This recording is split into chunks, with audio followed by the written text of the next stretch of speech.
বৈজ্ঞানিকরা অনেকভাবে অনেকে বিশ্লেষণ করতেছে। মূলত আজ থেকে প্রায় 1500 বছর আগে আল্লাহর নবী বিশ্ব নবী রাহমাতুল আলামিন হাদিসের মধ্যে সব কিছু নবী বাণী বলে গেছেন কিয়ামতের আগ পর্যন্ত কি হবে, মানুষ কিভাবে দুনিয়ার মধ্যে জীবন যাপন করবে, মানুষ যদি এর ব্যতিক্রম করে আল্লাহ তাআলার পক্ষ থেকে আযাব আসবে। এই যে ইদানিং মোটামুটি কয়েকদিন ধরে, গত 2-3 দিন আগেও মনে হয় ঢাকা নারায়ণগঞ্জে শুনলাম ভূমিকম্প হয়েছে। অনেক জায়গার মধ্যে এই সংবাদ পাওয়া যাচ্ছে। রাসূল সাল্লাল্লাহু আলাইহি ওয়াসাল্লামের কাছের একজন সাহাবী হযরত আবু হুরায়রা রাদিয়াল্লাহু তাআলা থেকে বর্ণিত, আন-নবী হুরায়রা রাদিয়াল্লাহু তাআলা আনহু قال قال رسول الله صلى الله عليه وسلم اذا اتخذ الفيء دوالا। রাসূল বলেন, এই পৃথিবীতে ভূমিকম্প নামক বড় বড় গজব আল্লাহ তখনই দিবেন যখন 15টা কারণ সংঘটিত হয়। এর মধ্যে 1 নাম্বার কারণ হলো ইজা ইত্তাখাযাল ফাইউ দাওয়ালান, যখন মানুষ গনিমতের মালকে নিজের মাল মনে করবে। গনিমতের মালকে নিজের মাল, অপরের মালকে নিজের মাল মনে করবে। গনিমত মানে আগে সাহাবায়ে কেরাম যুদ্ধ করছে, যুদ্ধ করার পরে কাফেররা যখন মাঠ ছেড়ে পলায়ন করতে শুরু করছে, ওই কাফেরদের যে সামানা ছিল ওইটা মুসলমানরা নিত, এটা হলো গনিমতের মাল। এখন বর্তমানে তো যুদ্ধ নাই, তাহলে গনিমতের মাল কি? অপরের মালকে নিজের মাল মনে করা, অপরের সম্পদকে নিজের সম্পদ বলে চালিয়ে দেওয়া, অপরের জমি নিজের জমি বলে চালায়া দেওয়া, অপরের টাকা নিজের টাকা বলে চালায়া দেওয়ার নামই হলো ইত্তাখাযাল ফাইউ দাওয়ালান। মানুষ নিজের মাল মনে করবে অপরের মালকে। নবী বলেন, যদি এমন কোন রাষ্ট্রে, কোন দেশে, কোন সমাজে, কোন এলাকায়, কোন ইউনিয়নে যদি এমন অবস্থা তোমরা দেখো, তাহলে বুঝবা কিয়ামত অতি নিকটে, গজব নামক জিনিস তোমাদের কাছে চলে আসতেছে। قال رسول الله صلى الله عليه وسلم اذا اتخذ الفيء دوالا وامر সাহাবায়ে কেরামের দল কিয়ামত পর্যন্ত আনে ওয়ালা বান্দা বান্দিরা, তোমাদের উপর কঠিন কঠিন বড় বড় মুসিবত তখনই আসবে যখন মানুষ গনিমতের মালকে অপরের মালকে নিজের মাল বলে চালিয়ে দিবে। 2 নাম্বার ওয়াল আমানাতু মাগনামান, মানুষ আমানতকে খেয়ানত করতে থাকবে। মানুষের কাছে কোনো জিনিস আমানত রাখা হলে আমানতের খেয়ানত করবে।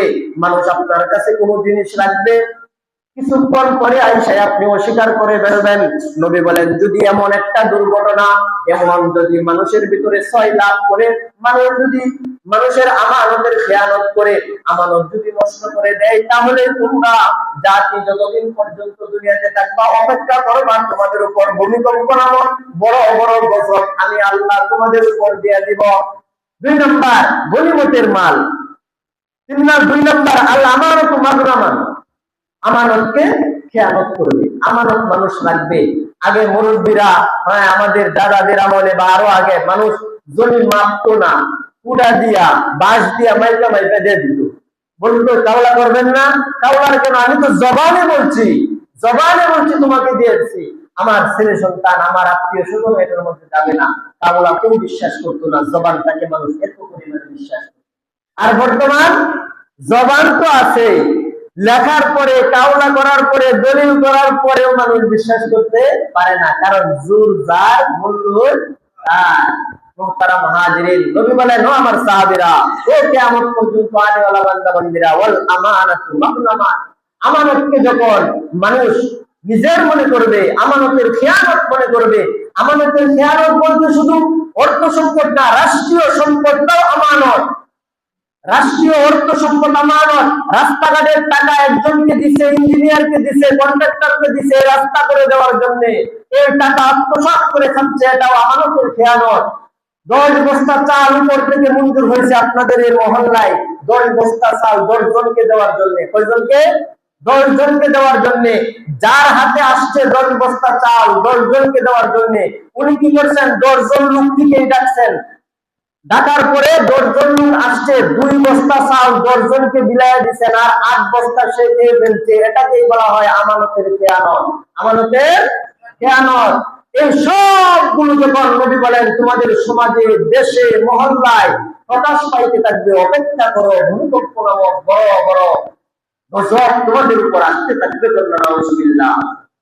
قال رسول الله صلى الله عليه وسلم والزকাতু মাগরামান, নবী বলেন ওয়াজ-যাকাতু মাগরামান, যখন মানুষ যাকাতকে জরিমানা মনে করবে, যাকাতকে জরিমানা মনে করবে, অর্থাৎ যাকাত তার উপর ফরজ হয়েছে, কিন্তু সে মনে মনে ভাবতেছে যাকাত আমি কেন দিব, আমার 10,000 টাকা যাকাতের পিছনে ব্যয় করব, আমার 50,000 টাকা যাকাতের পিছনে ব্যয় হয়ে যাবে।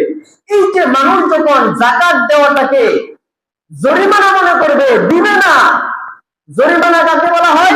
কোন একটা দুর্ঘটনার করার কারণে যখন তার উপর জরিমানা চাপায়া দেওয়া হয় তখন জরিমানাটা দিতে কষ্ট হয়। নবী বলেন ওই মানুষ যখন যাকাতের সময় আসবে, তার মাল থাকবে, যাকাত দিতে যখন কৃতজ্ঞতা করবে, যাকাত দিতে চাইবে না, সে যাকাত দিতে গিয়া জরিমানা মনে করবে, ওই যাকাত যখন মানুষ দেওয়া বন্ধ করে দিবে, নবী বলেন অপেক্ষা করো, ভূমিকম্পের মতো বড় বড় গজব তোমাদের উপর আল্লাহর পক্ষ থেকে আসতে থাকবে। করলেন নাউজুবিল্লাহ। এই জন্য মুহতারাম হাজিরিন, যাকাত হলো একটা ফরজ ইবাদত। নামাজ যেমন ফরজ, রোজা যেমন ফরজ, যাকাতও তেমন ফরজ। মাল থাকলে যাকাত দিতে হবে। আজকে গোটা বাংলাদেশে আপনি হিসাব করে দেখেন, কয়টা বড় লোক, কতজন ধনী, কোটি কোটি টাকার মালিক, যাকাতের সময় ওরা যাকাত সঠিকভাবে আদায় করে না। যাকাত যদি সঠিকভাবে বড় লোকরা, ধনীরা দিত, সমাজে গরিবের সংখ্যা দিন দিন কমতো, গরিবের সংখ্যা কমে যাইতো। গরিবদেরকে যাকাতের মাল বর্তমানে দেওয়া হয় না, মানুষ এটাকে জরিমানা মনে করে। আগের যুগের মানুষরা দিত, এখন বর্তমানে তেমন যাকাত দেয় না। যদি 1 লক্ষ টাকা যাকাত আসে, তখন সে চিন্তা করে যে দেখি 20,000 টাকা কম দেওয়া যায় কিনা, 20,000 টাকা কম দেওয়া যায় কিনা। এই জন্য আল্লাহ তাআলা যেন আমাদের যাদের উপর যাকাত ফরজ হয়েছে, আল্লাহ তাআলা যেন আমাদেরকে সঠিকভাবে যাকাত দেওয়ার তৌফিক দান করে। সকলে বলে আমিন। وقال رسول الله صلى الله عليه وسلم وتعلم لغير الدين। 4 নাম্বার, নবী বলেন দ্বীনের শিক্ষা ব্যতীত, ইসলামী শিক্ষা, ধর্মীয় শিক্ষা ব্যতীত অন্যান্য শিক্ষার বিপর্যয় ঘটবে, অন্যান্য শিক্ষার হার বেড়ে যাবে। বর্তমান সমাজে, বর্তমান দেশে দেখবেন ধর্মীয় শিক্ষার তুলনায় অন্যান্য শিক্ষার ব্যাপক ছয় লাভ করতেছে। আমরা ছোটবেলাও দেখছি, আমরা মক্তবে গিয়া সুন্দরভাবে কোরআন পড়তাম, মক্তব আলাদাভাবে মসজিদে মক্তব পড়ানো হইতো, মক্তবে গিয়া মানুষ, ছোট ছোট বাচ্চারা কোরআন শিখতো, আবার বিকাল বেলাও কোরআন তেলাওয়াত করতো, সকালে ঘুম থেকে উঠে বিভিন্ন বাড়িতে যাওয়া হইতো, কোরআনের আওয়াজ আসতো। এখন বর্তমানে কোরআনের আওয়াজ কানে আসে না, কথা বলেন ঠিক কিনা? বিশেষ করে স্কুল কলেজ ভার্সিটির মধ্যে অনেক আগে যে ধর্মীয় ইসলাম শিক্ষা বই ছিল, ওই বইগুলোর মধ্যে পরিবর্তন আসতেছে, যার কারণে মুসলমানের সন্তানগুলো এখন আস্তে আস্তে ইসলাম থেকে দূরে সরে যাচ্ছে। আগে শুরুতে ওযু শিখতাম, এখন শুরুতে ওযুর লেখাটাকে বই আছে না নাই? আছে। নবী বলেন যখন কোন সমাজে, কোন দেশে, কোন রাষ্ট্রে যদি দ্বীন শিক্ষা ব্যতীত অন্যান্য শিক্ষার ছয় লাভ করবে, তখন তোমরা অপেক্ষা করো, বড় বড় গজব তোমাদের উপর আসতে থাকবে। وقال رسول الله صلى الله عليه وسلم وأطاع الرجل امرأته। 5 নাম্বার, মনোযোগ সহকারে শ্রবণ করেন, খুব কঠিন কথা, যেটা আমাদের সমাজে বেশি পাওয়া যায়।